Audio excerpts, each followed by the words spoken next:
అయ్యా లోకేశం సారు ఇక చెప్పుర్రి. సార్ నాకు అవన్నీ వద్దు సార్. నేను సింపుల్గా అడుగుతున్నా. నీరు సముద్రంలోకి వెళ్తుంది, ప్రతి సంవత్సరం వెళ్తుంది.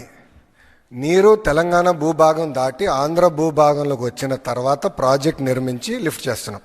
ఓకే, సముద్రంలోకి ఉత్తపుణ్యానికే పోయే నీళ్ళనే ప్రాజెక్టు నిర్మించుకొని తీసుకుపోతాం అంటుంటే మీరు చెప్తున్నట్టు మంచిగానే ఉన్నది. మీ ఆంధ్రప్రదేశ్ లీడర్ల కథ ఎట్లుంటదంటే స్వచ్ఛదాకా సోమలింగం స్వచ్ఛనాక రామలింగం అన్నట్టే ఉంటది. ఇదంతా మాకు తెలియంది కాదా? ఉమ్మడి ఆంధ్రప్రదేశ్ రాష్ట్రంలో ఉన్నప్పుడు తెలంగాణలో ఉన్న నీళ్లను మొత్తం ఆంధ్రకు తరలించకపోతుండ్రనే కదా నీళ్ల కోసం అప్పట్లో పోరాటం చేసింది. ఒకవేళ అప్పుడే మీ ఆంధ్రోలు నియతగా నీళ్ళిచ్చి ఆంధ్ర రాయలసీమలతోని సమానంగా పాలు వంచి 3 ప్రాంతాలకు సమానంగా పాలు పెట్టి ఉంటే ప్రత్యేక తెలంగాణ పోరాటమే నడవకపోవు. మీ ప్రాంత తెలంగాణ ప్రాంతములు అన్నదమ్ములోలే అక్క చెల్లెల్లోలే కలిసి ఉండేటోళ్ళు. అదంతా మీకు ఎరికేనో లేదో గానీ ఇప్పుడు కూడా తెలంగాణ నుంచి నీళ్లను ఎత్తుకపోయేది అందుకే ఈ బనకచర్ల భాగవతం ముంగటేసుకుంటారని తెలంగాణలో ఉన్న ప్రతి ఒక్కరు అంటుంటే మీరేమో నీళ్లు సముద్రంలో కలిస్తే ఉత్తగానే పోతాయి కదా అని ఉత్తముచ్చట చెప్పబడితే అంటారు ఈ ముచ్చటిన్నోళ్ళు.